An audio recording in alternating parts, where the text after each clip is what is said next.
কবিতাৰ শিৰোনাম বুজি পোৱাৰ চলেৰে জীয়াই থাকিব খোজো।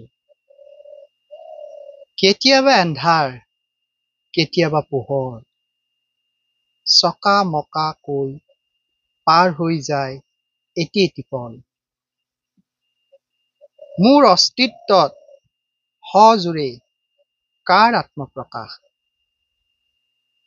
ময়ে আছিলো একেজন পুৰুষ, জীয়াঢলৰ বানত কান্দি উঠো, বৰলীয়া হৈ বৈ পৰো।